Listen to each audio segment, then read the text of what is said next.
Merry Christmas, everyone. Thank you for joining me for this special Christmas episode of Unbeatable.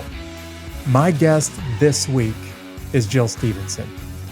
She displayed one of the greatest acts of strength, I think one of the biggest acts of courage I've ever seen a woman display in my life. Personally, there's a moment where Jill displayed more courage and strength than any woman I've ever seen in my life. But the reason why I waited to the week of Christmas to do this episode with Jill is because she also gave the greatest Christmas gift a human being could ever give to another human being. Jill will tell her story. She'll tell about her son, Ben, and she'll tell about 4 people who literally got a second chance of life because of Ben on this episode of Unbeatable. These stories of triumph over adversity will help you handle your toughest days in life and become unbeatable. Hey, Jill, thank you so much for joining me. Great to see you. I'm glad you're with us for this episode of Unbeatable. Hi, Jeff. Thanks for having me. It's good to see you too. Yeah, it's been a while since you and I were able to sit down and hang out and spend some time together. Tell me where you're at and describe what's going on in your life, what you're doing right now. Yeah, I think the last time we saw each other was at that Ranger Rendezvous in 2017. Yep. So down at Fort Benning. And I am currently living in Bentonville, Arkansas. Actually, technically Centerton. I just moved about a month ago. But, really? From when we last saw each other, I've moved a couple times. I was in Minnesota for a little bit, spent some time with my dad, and then came down to Arkansas. I've been here about a year and a half. And I'm just settling in and being still for a little while and just on some things. And 2023 will be a big year for what I've been working on. Good for you. Hey, I don't think you heard this directly from me, but during that Ranger Rendezvous that you and I met together, I was nudging everybody in the elbow and pointing at you. And I was like, that lady right there, you need to go get to know her if you've never met Jill before, and telling everybody how amazing you are. I hope you were surrounded by people after I talked to them. Absolutely. Thanks for that, Jeff. And that rendezvous is always a great place to connect with our Ranger family too. But yeah, and there's never enough of us. More can always be added. So thanks for that little nudge. Totally agree. Yeah. And I think you're a pretty smart lady because it's wintertime and you were like, I'm getting out of Minnesota and moving down south. I'm going to go to the Walmart headquarters of the universe, but at least it's warmer here than Minnesota, it right? It is warmer here, but we still get snow. And in fact, I woke up to maybe 1.5 inches, 2 inches of snow on the ground this morning. And it's pretty, but it doesn't last. Unlike in Minnesota where we know it, once it snowed in December, and this close to the holidays, it isn't going to go away, but here it goes away. Yeah. Good reminder for everybody who doesn't live in that frigid upper Midwest part of the United States. As you know, Jill, I spent a lot of time growing up in the northern part of Iowa, not far from where you lived. Yeah. And when it starts snowing in November-ish up there, there's snow on the ground. Look, sometimes until March or April, right? I even remember snow, no exaggeration, in June one year, living up in the northwest corner of Iowa. It can happen. It definitely can happen. Yeah. So when Arkansas gets a couple of inches of snow and it's gone the next day, you're like, yawn. I come from a place where it snows for 6.5 months a year. Exactly. Yeah. This is nothing. This is nothing.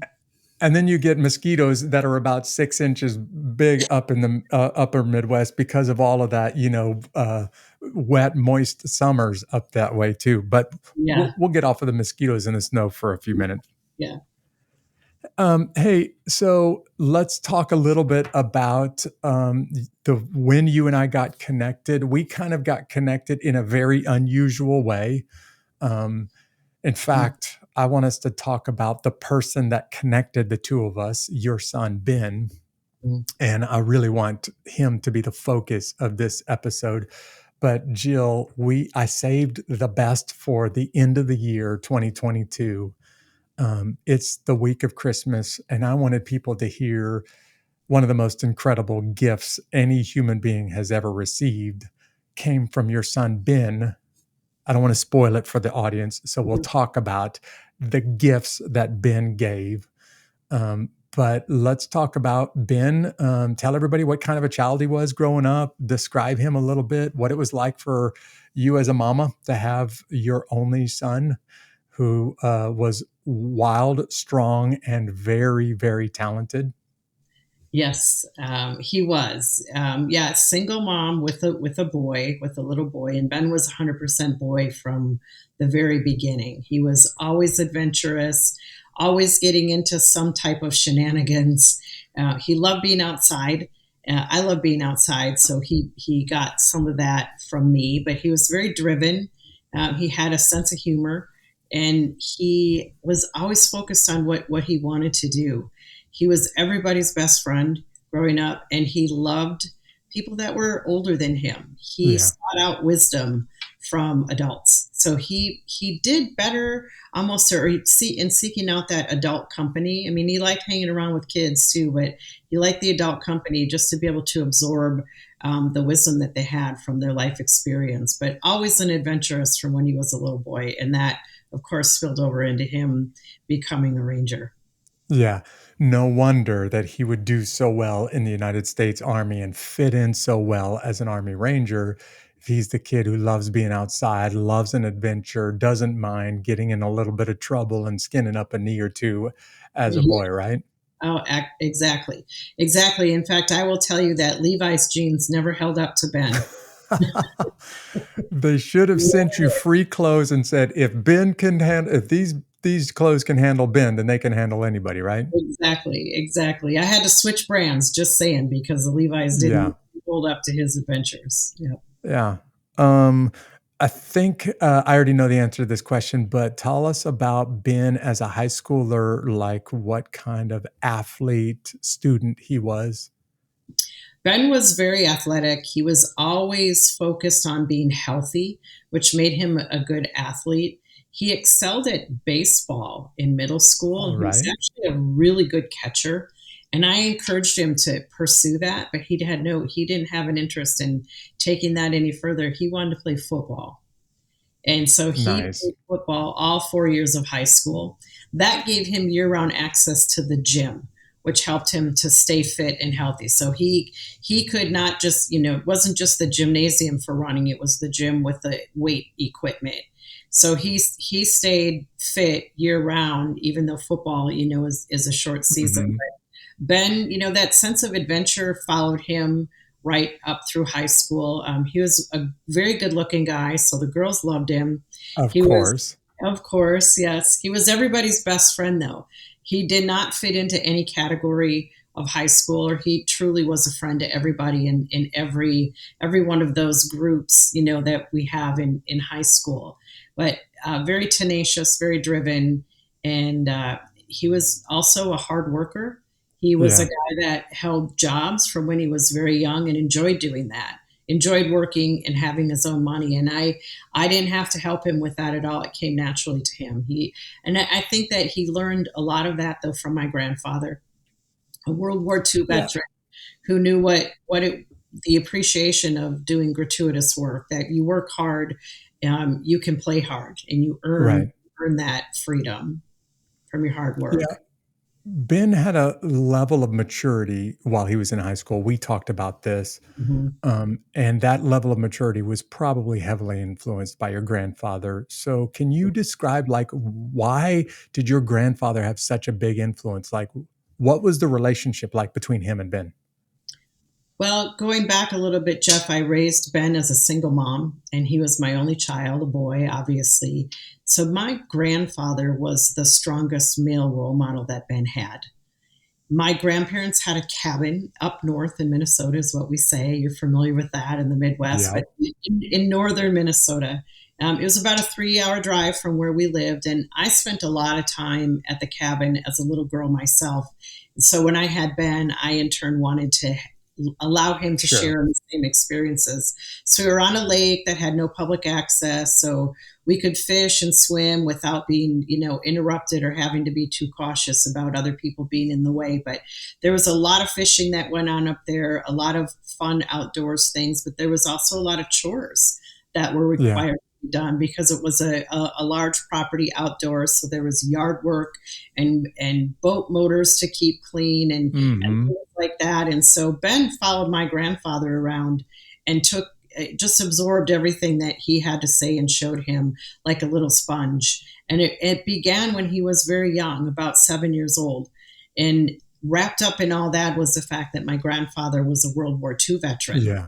and he served in with the infantry as a Minnesota Red Bull, and he had some mementos on display in the cabin that Ben All took right. notes when he was very, very little. And that's when the questions began. And they just grew as time went on.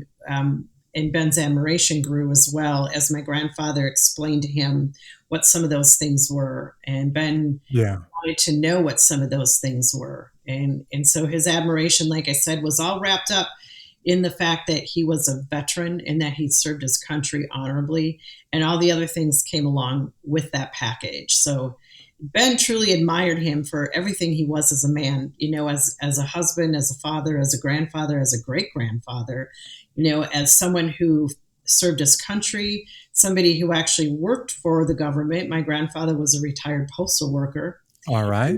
With the hard work that he had done all his life, he was able to buy this cabin for our whole family to enjoy. Hmm. So Ben wanted to become him, essentially. Yeah. Well, for people that are listening from around the world, it's hard to overestimate the kind of respect that Americans have for the World War II generation. Like, Mhm. we use this phrase, the greatest generation, and we really do mean that with that phrase. Like, those guys and gals that fought in World War II, to this day, I have the greatest respect for them. And it's only natural that if Ben had a great grandfather that was a World War II veteran, that he would be a guy that Ben would look up to.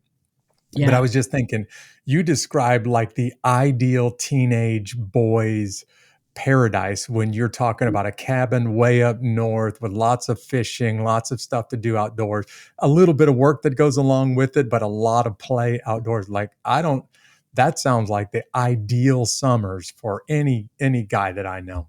Yeah, it was for me as a little girl, and then again for Ben, Yeah.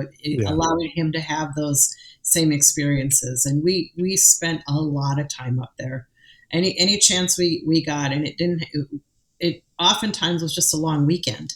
We would Yeah. drive up on Friday after work and come back on Sunday night. And just to have even 48 hours away from the city life, Uh-huh. in our suburban area, it was still a great experience and a wonderful getaway. Yeah. Well, now that we're walking down memory lane for just a second, this is the week of Christmas. How Mhm. about if we just reminisce for a second? I was thinking about some of my fondest Christmas memories, and I was about to ask you, like, what's one of those memories that you're going to look back on and say, I'm going to cherish that Christmas memory for the rest of my life? If you don't mind, what is that memory and what makes it so special for you? And then I'll kind of tell you the same thing. Well, gosh, for me, I have to go way back to when I was a little girl, probably about 6 or 7 years old. And I Hmm. have a lot of cousins, come from a large family. We had our Christmas we had two of them, but one of them was at my mother's parents' house. So this grandfather that I've been speaking of already, it was at his home. There were six children, including my mom, and then their spouses, and then all the cousins.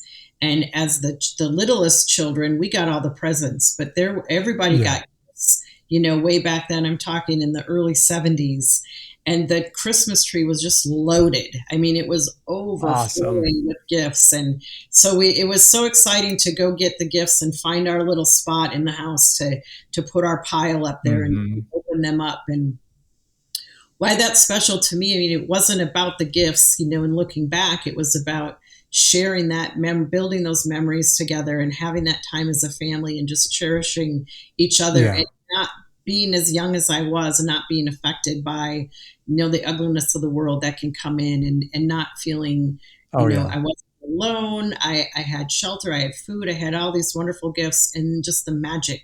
It was just a true magic of Christmas that I got to Yeah. experience. I can take myself right Yeah. back.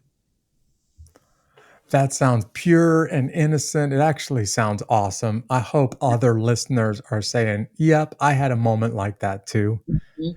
I was trying to think of one of my fondest Christmas memories, and it's actually not Christmas Day. It is as a father when our children were really young. They had lots of gifts from lots of family and friends, and we decided for a season as a family, hey, we're going to go and honor some children who are struggling and don't have what we have. So a week or two before Christmas, my wife and I asked our children, hey, we're going to go and give some gifts away to children that are in need. And in fact, what we're going to do is we're going to go to the hospital because they can't even be home with their families. And we're going to go give gifts to children that don't have a lot of money and don't have what we have.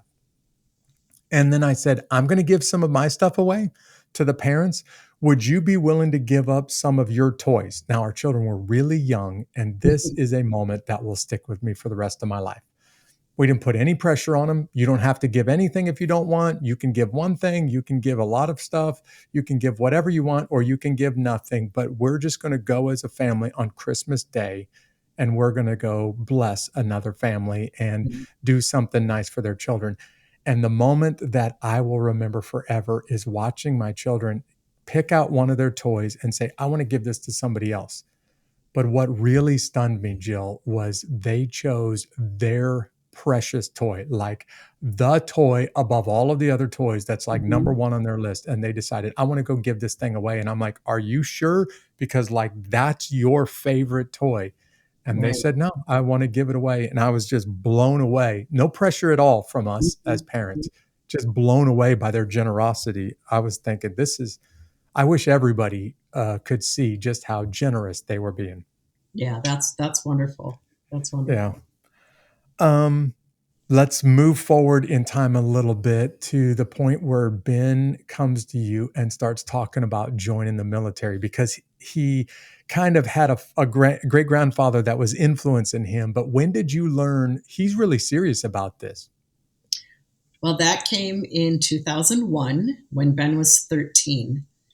In April of that year, my grandfather had succumbed to cancer. He was Mm, 82 years old. It was the very first death that Ben had experienced. And as we've yeah. already been talking, Ben absolutely just worshiped the ground that he walked on. He was his hero. He was Yeah. 100% his hero. So when he died, it broke him. It made him incredibly sad. So much so he told me he didn't want to talk about it. I allowed him to be silent, which wasn't, and I didn't pressure him to speak about it. It Right. was hard because he was 13. And any of you that are listening, and Jeff, you've raised boys, 13-year-old boys don't talk a lot anyway. Yeah. So Yeah. they kind of just mumble and grumble. So it was okay to just let them be. But 5 months later, 9/11 happened. And so Ben's great sadness now took a turn and it Yeah. changed directions. And he was now very angry and very upset. And he wanted revenge. And his revenge was not just for the innocent lives that were lost that day, Uh-huh. but for his great grandfather's service to America. To him, it was a mockery of that service. Like my great grandpa, he defended our country and he went to war for us, and this can't happen on American soil. Right. So he made a declaration at that time that he was going to become an Army Ranger, find Osama bin Laden, and make him pay. And it was from that day forward, 9/11, that I knew without a doubt that Ben was going to join the military. And anybody who knew it, anybody else who knew him from that time also believed that. 9/11, it sealed Ben's fate, if you Yeah. will, and it Yeah. became the true north that he never looked away from. So when he came to me in the fall of his senior year and told me that he had spoke to a recruiter and he wanted to sign up for the delayed entry program, Hmm. I said, of course you did, and of course you Yeah. do. And he had a January birthday, and this was September, October.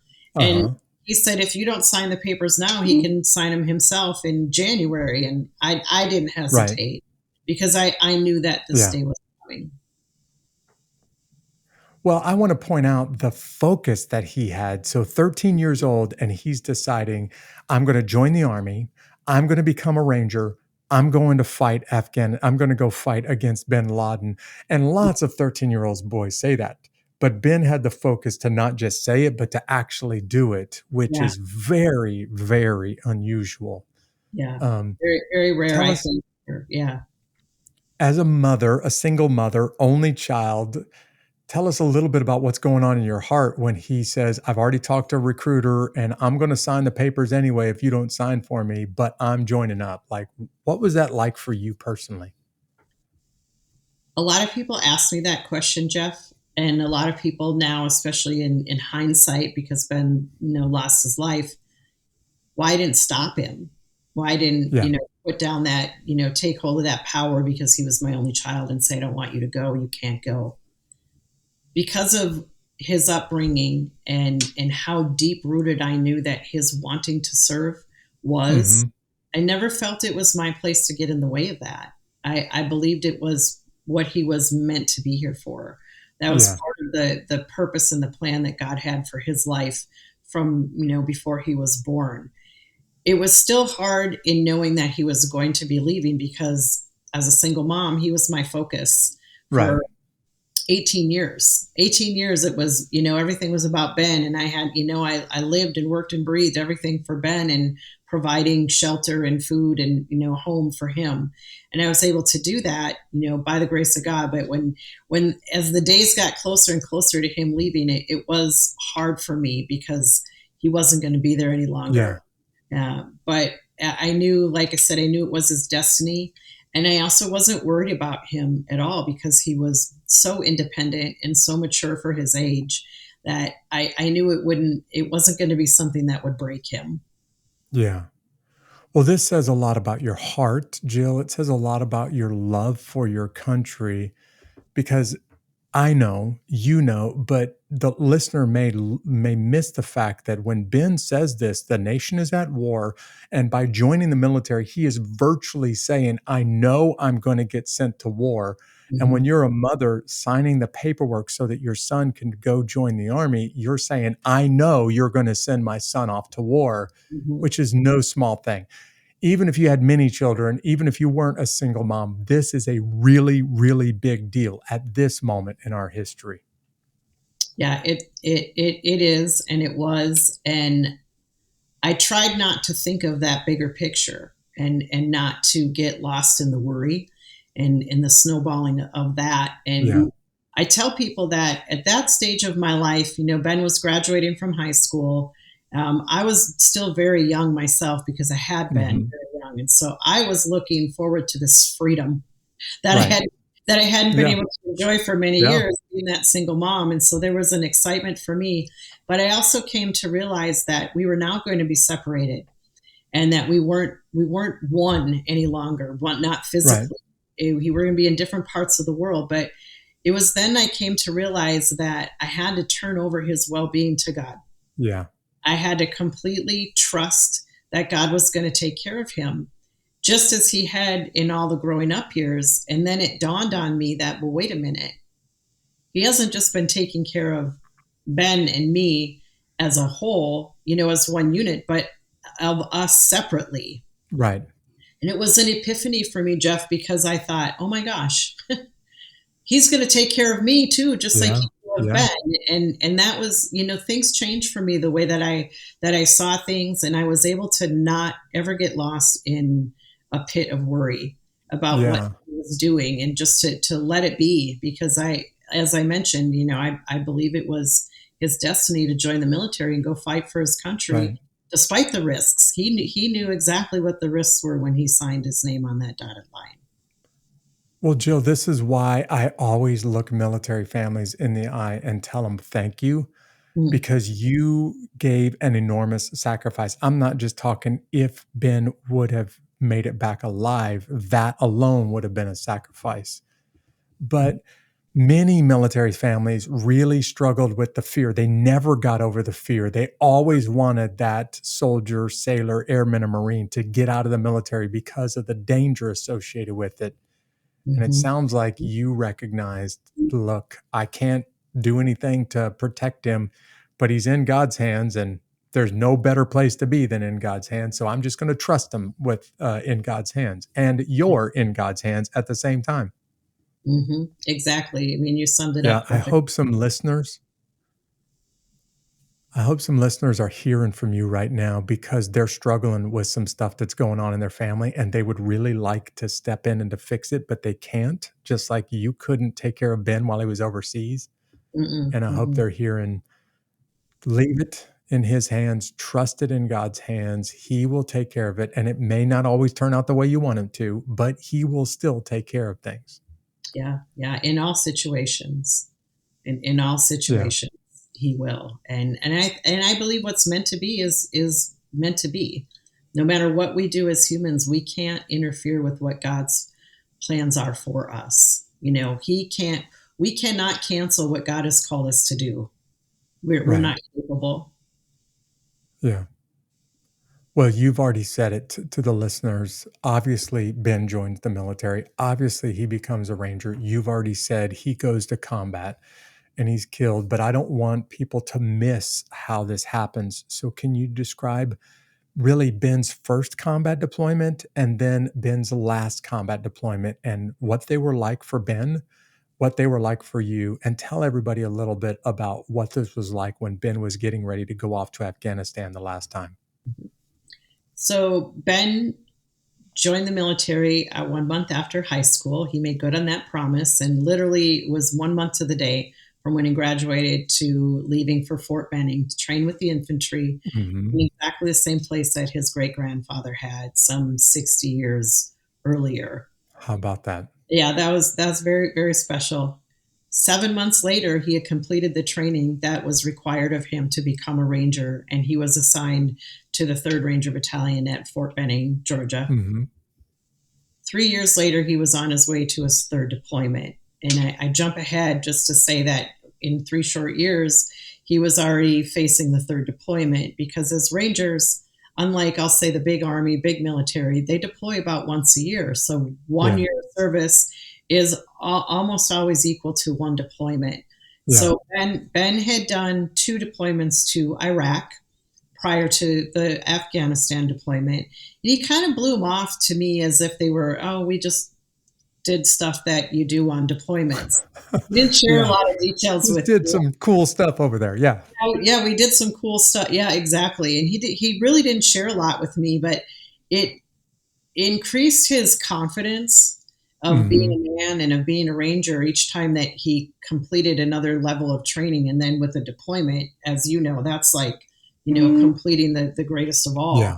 Right. And so when he came home in between those deployments or after them, I could see the change in him. He stood a little taller. He stood a little prouder. It was noticeable, not just to me, but to other people. Ben, in fact, on one of those times he came home, he thought that he had grown taller. He literally thought Really? He physically got taller while he was over in Iraq. Yes. And we had one of those, a little bit of bare wall showing in our laundry room. And we had the 2x4 where we had been his height growing up. So he wanted me to measure him. And I thought he was taller too. Yeah. And we went down and measured him. And I said, sorry, bud, you're not taller. Your spirit has grown and who you are as a man has grown by leaps and bounds, but you're still the same height. But anyway, come the spring of 2009, Ben was facing that 3rd deployment to Afghanistan. And he had some real fears about it because they were told they were going to see combat at a level that he had not seen before. They were going to a place, going after a high-value target that had been in hiding for a long time. And he just had a feeling about it, a true trepidation about going over there. And he expressed that to my mother and myself and only a select few of his friends. Yeah. He didn't have that same feeling of tenacity and drive that he did going into the previous deployments. And it was physically obvious that it was weighing on him. Mm-hmm. This was going to be different. And in hindsight, I can say he probably had a gut feeling, like Yeah. Yeah. instinctively he knew that something wasn't right. So halfway through that deployment, he left in early May, mid May, to go to Afghanistan. And the first week of July, he called me. We had a wonderful conversation, maybe 15, 20 minutes. Ended it like Mm-hmm. we did every other conversation, with I love you. And 10 days Right. later, I got a phone call from his company commander that Ben had been shot by a sniper. At that point, he had undergone surgery to remove the bullet from his leg and was lying in the recovery area. And they were waiting for him to wake up. The only Hey, question that Jill, I let me asked, just pause you. I sure. was going to say, let me just pause you at this point in the story because I want to point out to the listeners a couple things you just said. Ben has been in the Army for 3 years. He's gone to combat now 3 times. Mhm. And this is at the height of the wars, both in Iraq and Afghanistan. We Yeah. used to have a phrase in the Rangers like your first or second time at war, you felt 10 feet tall and bulletproof. That's literally what we would say Mhm. because of all of the great training and the amazing people that you're around. And obviously, Ben felt physically taller and bulletproof. Yes. But every guy that I know who's been to combat a few times starts to realize, you know what? I'm not bulletproof. And I survived the last one, but I might not survive the next one. And combat starts to become a lot more realistic and a lot more scary. The first time you kind of don't know what to expect. By the second, you get an idea. By the third, fourth, seventh, in some cases, 15th time, you have a very real idea about this. And it sounds like not only did Ben have more realistic expectations of combat, but he also realized like something is telling me that this may be my last one. Mhm. Mhm. And he's even telling you that before he goes, which I can't imagine what this felt like for you as a mom, hearing your son say this and knowing he has to go anyway. And I can't stop this from happening. He can't stop this from happening. So, before we get into the details of that sniper attack that cost him his life, what was it like when he said, Mom, this doesn't feel the same and I'm scared without using those words? Right. Right. It's a helpless feeling, Jeff. It's not being able to help somebody that you love who's Yeah. essentially reaching out to you and saying, I don't know what to do. But never did it occur to me that he would lose his life. Never did it cross my mind. And I wasn't Really? thinking that, and I didn't ask him that. And Hmm. that goes back to what I spoke about earlier is that I just had faith that God was going to take care of us. And I did Yeah. not allow my mind to go to that place. I just, I told him that he had every right. It was rightful for him to have fears about going there Right. because he knew that it was going to be tougher than the last deployments, but Uh huh. he was trained for that. Right. He was trained for that, and he knew that, and he had every trust in his brothers around him that they're protecting each other. Yeah. And it was a gut feeling, and there was nothing I could do about it other than just remind him of how strong he was, what he had survived already, that this is what he had been training for, this is what he wanted to do in life. And that's like where we left it. It was a pep talk that I'd given him many times in Yeah. other instances, but this definitely was the peak of the mountain Yeah. on Yeah. the level of what he was facing. But again, all we could do is just leave it in God's hands and hope for the best. Yeah, I was thinking every parent knows what you're describing right now because every parent has had a child that's struggling or maybe even suffering, and you Mhm. would give everything you have to stop the struggling, stop the suffering, but you can't. You're helpless, and in your case, Ben is struggling, Mhm. and you can't stop it. He can't stop it, and I just this is why I respect warriors and military families so much. The fact that Ben was willing to go, knowing that something bad might happen this time around, and the fact that you were willing to see your son go, even though it's possible I might not ever see him again.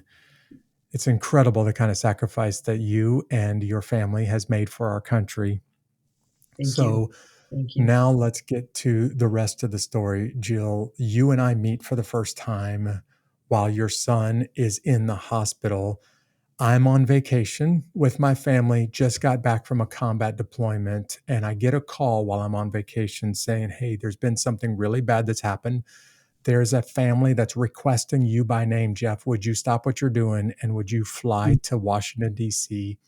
Would you go to Walter Reed Army Medical Center, which is the premier medical facilities in the United States Army at the time?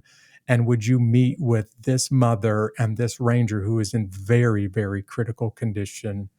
So now would you take us through, you get a call that Ben has been shot by a sniper all the way up until the point that you and I meet together in DC, Washington, D.C. Yep, I got that call on the 10th of July in 2009. And my greatest concern was his leg okay? That was the only question I had for the company commander that had called me. He said, because he was shot in the leg. That's what the commander told you, right? In the leg, yep. And you were wondering, is he going to lose his leg? Is he going to lose his leg? Because that was the vision that I had of war fighters coming home with injuries, is that they're missing limbs. I thought, oh my God, is my son now going to be, a guy that has a prosthetic leg? But he said, no, his leg is fine. The surgery went well. We're just waiting for him to wake up. So bypass all the details about the hospital stay and, some of the things that happened there. 4 days later, Ben lands at Walter Reed. Which is the first time you get a chance to see him, right? Up to this point, you haven't had a chance to see your son. No. He did. I say, like, he bounced through Germany, through the Army Medical Center there in Landstuhl for about 24 hours. Yeah. And there was possibility that I would have been flown to Germany, but he was stabilized enough that they felt he could make the trip back, across the pond, if you will, to Walter Reed. And of course, with any injured warfighter, that's ideally where we want him to end up, is back in the state. So Ben ends up at Walter Reed 4 days after he's been shot. He's undergone surgery to repair the leg. His leg is fine, but he's not regained consciousness. And was kept, in a medically induced coma to help fight those injuries. And when he got to Walter Reed, I arrived several hours later, and he was not conscious. But it was wonderful to be able to see him. I felt blessed about that. I still do to this day, that I had that time with him in the hospital. Yeah. But the next morning, the doctors met with my mother and I. My mother traveled with me in that immediate flight. And they told us that they suspected that he was brain dead.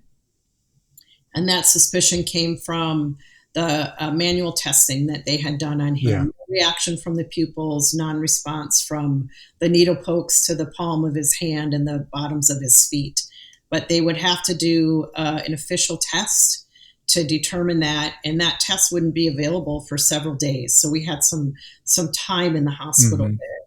And that is when we called you. I had a ranger that came back up from Rear D to spend with me and to be there for me and with Ben. And the topic of religion had come up, and we spoke about that a little bit. And then Ben had been reading your book. Here, a little plug for you, Jeff. I know that's not what this is about. But, sure.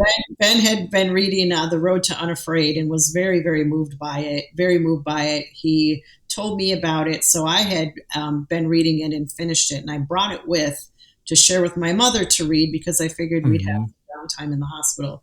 So the ranger that was there in Rear D sees the book and mentions your name and asks if I know that you are currently the battalion chaplain. And I had no idea.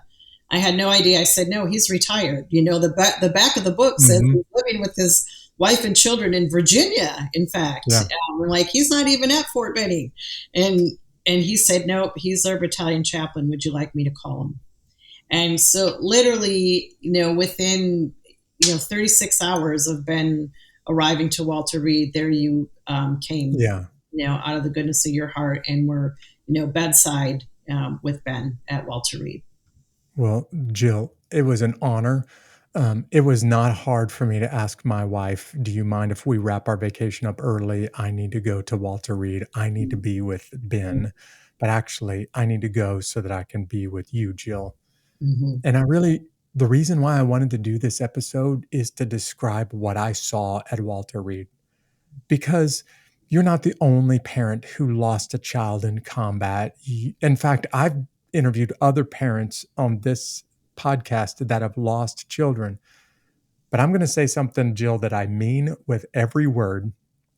I witnessed one of the most courageous decisions I've ever seen a human being make. And I watched you make it personally while you were at Walter Reed. And I sat back and just watched you and thought to myself, this woman is incredible, because this is an only child and she is about to make a decision about the end of his life. And I don't know anybody, literally, I've never met another human being that could have or did handle a decision of that magnitude the way you handled it. So now I just want to talk about you for a few minutes. The doctors come in, they say, we're convinced he has no brain activity. He's not going to come out of this coma. And Jill, now you have a really hard decision to make. And I don't want the listener to miss this, so I'm going to say it like a third time. You are a single mom. This is your only child. And the doctors are saying you have to decide whether or not to remove him from life support. Can you describe that decision? Yeah, wow. Thank you, Jeff, for the compliments though about me. That means a lot coming from you, and Ben connected us and God connected us, all those Sure. years ago at Walter Reed, and that obviously plays into why we're here today. That Right. we maintain that relationship. But facing that decision was something that I never imagined, as I alluded to a few minutes earlier, that I never, ever put myself in the position in my mind that Ben would lose his life. I never thought that, because I had lost a brother when I was 15 years old.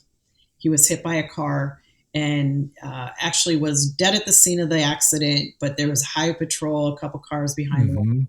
He resuscitated him, got him to the hospital, which was only a mile away, and he ended up being brain dead. And as a family, we decided to donate his organs. We were Yeah. asked. Okay. Uh, So I need the listener to hear this from you again.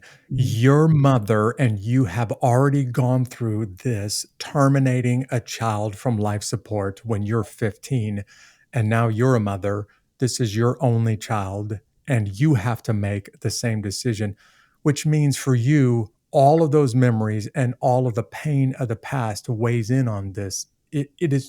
It's unimaginable, the decision in the first place, but having gone through this in the past makes it even worse, in my opinion. Yeah, it does. From the outside looking in, Jeff, it absolutely does seem worse.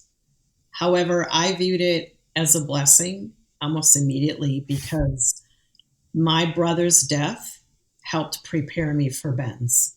Yeah. And I had my mother sitting right next to me in that room when I was having the final conversation, or not the final, well, the conversation with the doctor about the final decision for Ben's life. And I immediately took it personal and thought, how in the world could God do this to two women in Right. the same family? Of And course. and I believed that with the death of my brother at such a young age, that uh, a thought that I never shared out loud was that I had already paid the piper. I felt fortunate that I already had that really awful thing happen to me that everybody is going to have happen to them at Uh-huh. some point in their life. I thought, oh my gosh, I'm so young. This has already happened to me, so I'm good. And in hindsight, I know that was probably the most selfish thought I've ever had in my life. And so here I was facing that decision to remove my own child from Yeah. life Yeah. support, and I had a fleeting moment of anger, and it was the only anger that I had regarding Ben's death, and it changed as soon as I looked at my mother, who was sitting right next to me. We were in kind of an oversized chair, one of those Uh-huh. chairs that's big enough for two people to sit in. Yeah. And when I looked at her face with the news that the doctors had shared that they believed Ben was brain dead, and saw the tears streaming down her face, I knew right away that God put her next to me for a reason, because Yeah. she'd already been through it. And it was 27 years earlier that my brother had died. So she was the picture of survival for me, that she had lived through this and survived it for 27 years. And if she could do Yeah. it, I could do it. And I would have her there with me to be that pillar of strength. But in that moment, the doctors asked if I would consider donating Ben's organs. Yeah. And I didn't hesitate at all to say yes. There was no hesitation.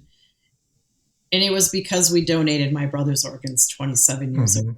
And it Mm-hmm. was a conversation that I had with Ben about, should that time come up in his life. And we had it from a very young age. It was something because of my brother's death that we had spoke about as a family. But because Ben was 21, that decision would legally be up to him had he made Yeah. note of that. So we went on a quest to actually my Ranger Angel, I call him, the man that came up Uh-huh. from Rear D, Phil Paquette. I'll say his name. That's okay. Phil Mm-hmm. Paquette. You can hear this, Phil. You know how much I love you. Yeah. He went on a search to find Ben's blue book to see if Ben had actually made note of wanting to be an organ donor, and he did. We found that blue book, and there was a question that asked, in the event of your death, do you wish to be an organ donor? Ben wrote yes. The question that followed asked which ones, and Ben wrote in any that are needed. And so 8 days after Ben was shot in Afghanistan, he was declared brain dead, removed from life support, and donated all of his major organs, Yeah. which were heart, liver, and kidneys, which directly saved the lives of 4 people. And then we also donated his bone, skin, and tissue, which enhanced the lives of almost 60 more people. Wow. Yeah. So the blue book that Jill just mentioned, the Rangers used to ask everybody before you go off to combat, here's some information that we're going to ask you, and we're going to do everything in our power to honor your wishes if you don't make it back. That information was all packaged in a little booklet that had a blue cover. So we all called it the blue book. I Mm-hmm. remember filling that thing out many times. I Yeah. remember those questions well. And Jill, one of the reasons why I used to elbow people and point at you and say, you really need to meet this lady, you really need to go talk to her, is because what I witnessed when you made that final decision. So I'm in the room, I'm listening to the doctors telling you that's it, he's not going to survive. You have some tough decisions to make. And I watched you and your mother sitting in that chair. And what I saw blew me away. In fact, I remember saying to you after it was over with, Jill, are you sure you're taking this seriously? Not that you're blowing this off, but like, do you understand the gravity of this? Because I've never seen a human being handle the kind of decisions that you have to make as well as you're making them. And I kind of wondered, like, do you really understand the decisions that you're making? And that's when I learned about your mother. That's when I learned about your brother and your past. And to this day, what I witnessed in that hospital room, just watching you make these decisions has stuck with me. You may not know this, but after I got back from spending time with you and Ben in the hospital before he was removed from life support, I came back and I had already done this personally, but I challenged all of my family. When you get to the age that you can make this decision, you need to decide to go ahead and donate your organs as well, because I've just seen what it can do for somebody else. Yeah. So let's go over these details again. All right. It's Christmas this week.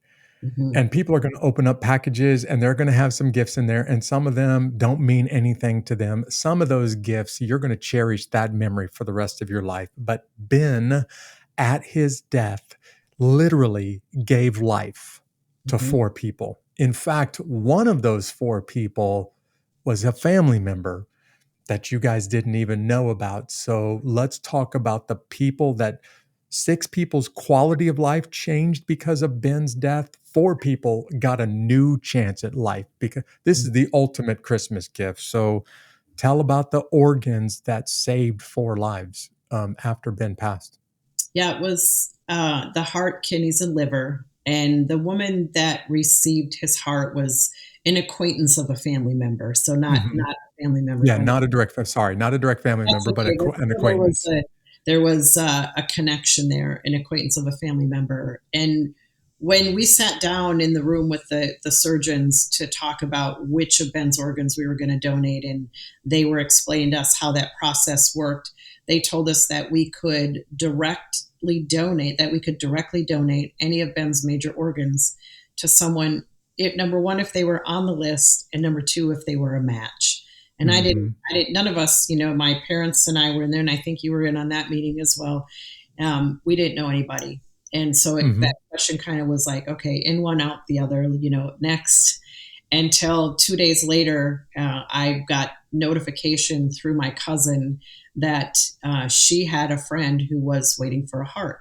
Now, nobody knew that we could make this direct donation.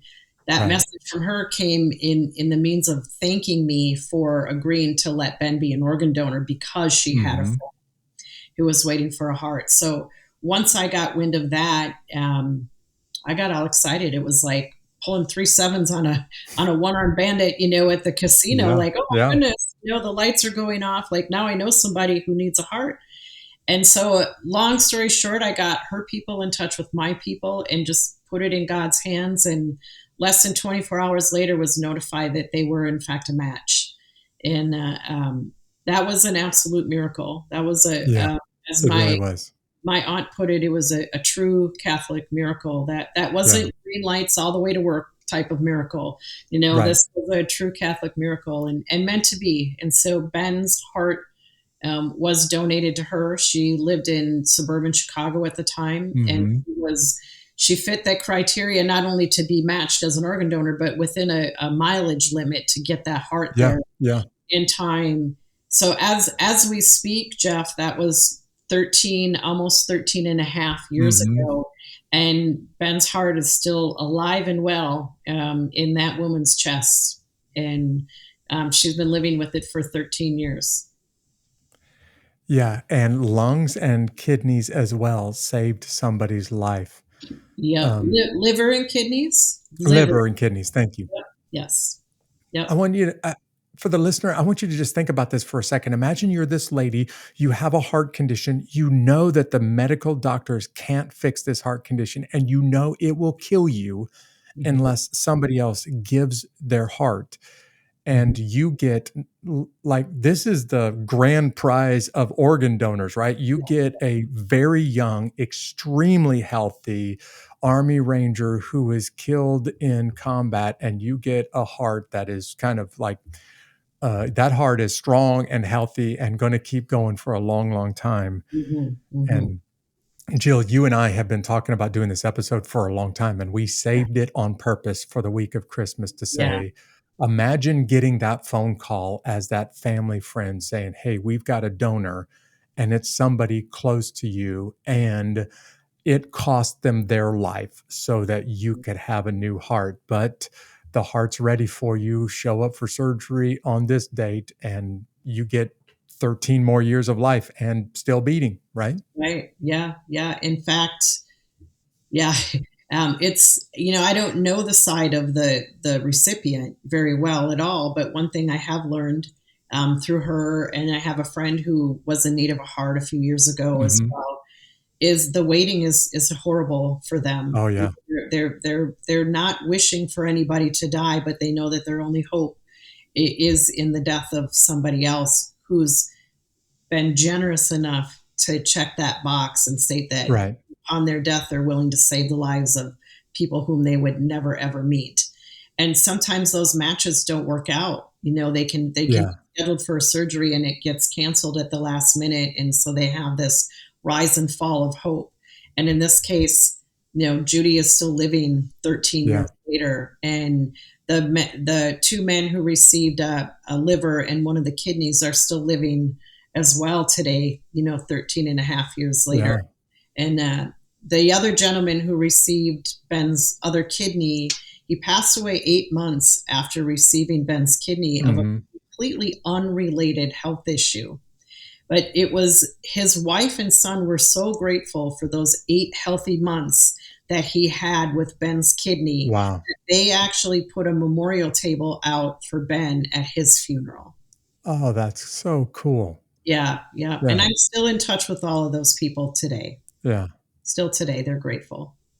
Hey, for the listener, this episode isn't about getting you to donate your organs. That's not what this is about. It's actually about honoring a mother who gave up her only son, a single mother who gave up her only son for the cause of freedom. It's about honoring Ben, a warrior who gave his life up. And Jill, I want to kind of wrap up by saying the funeral that I was honored to witness was just incredible. The way that the entire town poured out to honor Ben and to recognize you, man, that was spectacular. I will carry those memories with me for the rest of my life too. So Ben had some big wishes for his funeral, and you were able to pull all those off. So can you describe just for a little bit what it was like in your town when the town honored Ben and honored you at his funeral? Yeah, that's something that people still talk about to this day with me as well, Jeff. And going back to that blue book, one of the questions that were asked in there is there anything else that you want? After asking, what kind of music, flowers, where do you Yeah. want to be laid to rest? Buried, cremated, pallbearers, speakers, Hmm. all those things. And then there was the final question: anything else? And Ben was sitting there with a buddy and filling this out together. And Ben wrote in a Black Hawk flyover. And his buddy laughed at him like, "Are Which you is unheard of in military funerals. Let me just say well, that. for a private, Yeah, sure. for a private, there's no way you're going to get a Black Hawk flyover." And Ben said, "I don't care." He was a go big or go home kind of guy. That's right. Yep. And when my Ranger Angel, Paquette, saw that he wrote that, we had a good laugh, and it was funnier to him than to me because I didn't really know like the enormity of what that ask Yeah, was. because he knew that ain't ever going to happen. He knew that, but I know now, in hindsight, having been in this community for as long as I have now. But he said, "We're going to make it happen. We are going to make this happen." And I didn't know Hmm. how it was going to happen. I just left it in their hands, and they made it happen. The Rangers made that happen, and Yeah. Ben got a Black Hawk flyover, and it was really, really cool. And people still tell me about that to this day. And we had Ben's funeral at his high school, and we had it in the gymnasium. Very much like the patriotic country songs you hear about. Yeah. We had the funeral in the gymnasium, and the whole town showed up, and that's what it was like. But because we didn't have a service prior to the high school on that Hmm. same morning, and I knew there was going to be too many people there, so Ben's body was brought in the hearse 3 miles away or 4 miles away Right. from the funeral home to the high school. And what that Black Hawk did is escort the Right. the hearse above them, obviously, Yeah. and just led the way to the high school. Just one of the most incredible things that I ever saw, and that most people did. And you could hear that helicopter coming. And anyone who's in the military or maybe watched old MASH episodes, like you Yeah. also Yeah. went chopper, like Uh-huh. you could hear the chopper coming. And it followed Ben all the way till they took his body out of the casket, out of the back of the Yeah. hearse. It lowered itself a little bit and then flew off. It was the ultimate Yeah. final salute to Ben from the military and from the community there, as they all showed up and just lined the streets with flags and honoring him, and filled up that gymnasium to give him Yeah. a final send off. Well, I was in the funeral procession, and I've never seen before or since a helicopter that literally hovered above the casket all the way to the funeral site, the school gymnasium. Mhm. But I also remember the entire town stopped what they were doing, and they all lined the streets, and they all stood on the overpasses, and they all showed respect for you and for Ben. And I thought to myself, this is the kind of respect that citizens deserve to give to a warrior and to a mother who's just given a son. Mhm. And I still remember, the crowd in that gymnasium. It held thousands, and it was standing room only. That's how many people wanted to come out and honor you and honor Ben, Yeah. and rightly so, I think. hmm Yeah, it was very special. It was very special. When I started the planning, I knew that a funeral home wasn't going to be big enough. I knew that the Of church course wasn't not. going to be big enough, Yeah. and so I went, hey, how about the high school gymnasium? I think that would be a perfect spot. And it Yeah. was. And it was. Jill, you took a little bit of this and turned it into a book.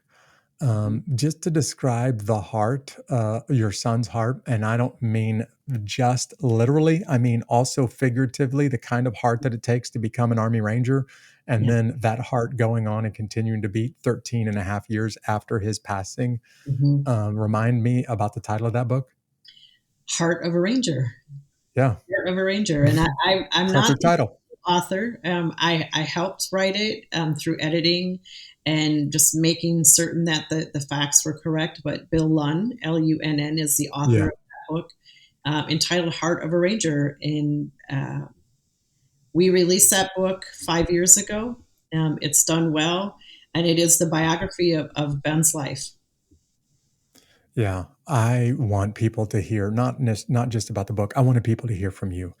I wanted Mhm. the people to hear the heart of a Ranger mother, and what I witnessed in that hospital room blew me away. The kind of courage, the kind of strength that you had. I don't know that I've ever seen that from a mother who was forced to make the kind of decisions that you made. And Jill, to this day, I am amazed. It's an honor just to call you a friend and to tell people about your story. I consider it as much your story as Ben's story. So thank you for being part of this episode today. Thank you, Jeff, for having me. Thank you. Hey, I want to say Merry Christmas to you before we wrap up. But if people want to learn more about you, or if they want to get in touch with you, what's the best way for them to do that? They can do that via my website, which is iamjillstephenson.com. So it's IamJillStephenson.com. There's all kinds of information about me, my public speaking, a lot of information about Ben. The book, I believe, is available there. If not, you can find it on Amazon, or you have the ability to send me a message through my website, and I have books on hand as well, Yeah. if anybody's interested. We'll put links to your website, iamjillstephenson.com. We'll also put links if you want to try to find a copy of the book, Heart of a Ranger.